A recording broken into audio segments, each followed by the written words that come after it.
حكاية نور عمرو دياب. أنا بنت شيرين رضا ومش بمثل، أنا بشتغل رقاصة عايشة لوحدها وبتصرف على نفسها من 5 سنين، بالرغم من إن عندها اضطرابات نفسية وتوحد، مثيرة للجدل زي أمها، وبتتجاهل أبوها وبتقول أنا بنت شيرين رضا بعد ما أبوها غنى لها حبيبي يا نور العين. مخطوبة لشاب بريطاني وأعز أصحابها مدرس الرقص المشهور ياسين رشدي. تعالوا نشوف أسرار حكاية نور عمرو دياب. نور عمرو دياب بتعمل محتوى خاص بالأزياء والموضة والرياضة، وبتعتبر البنت الكبيرة للمغني عمرو دياب من مراته الأولى الفنانة شيرين رضا. بدأت نور حياتها في مصر، وبعد ما انفصل أبوها عن أمها في 92 فضلت نور تعيش معاه، لكن شخصية نور اللي بتحب الاستقلال خلتها تعيش بعيد عن أسرتها. وبعد ما خلصت تعليمها في العلوم البيولوجية سافرت انجلترا واستقلت عن عيلته. نور عندها 32 سنة، اتصابت بمرض التوحد ولكن بنسبة بسيطة.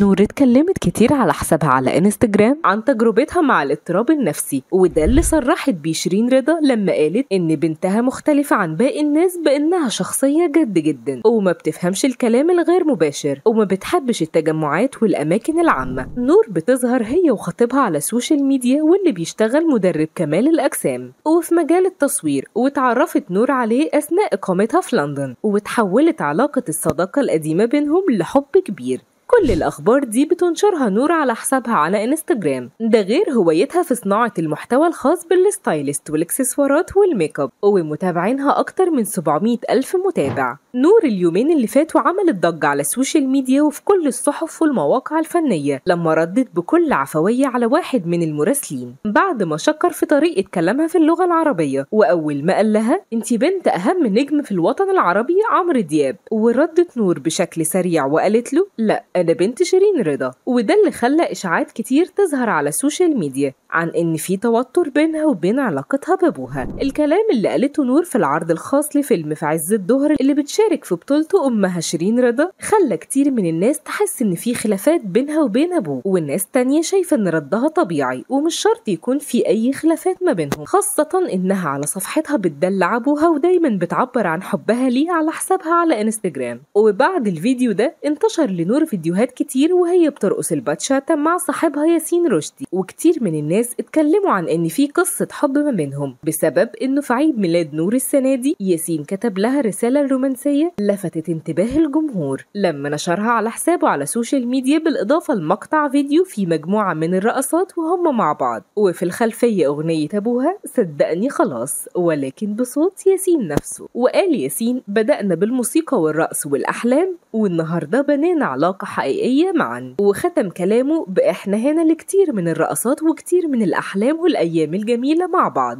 أنا بحبك.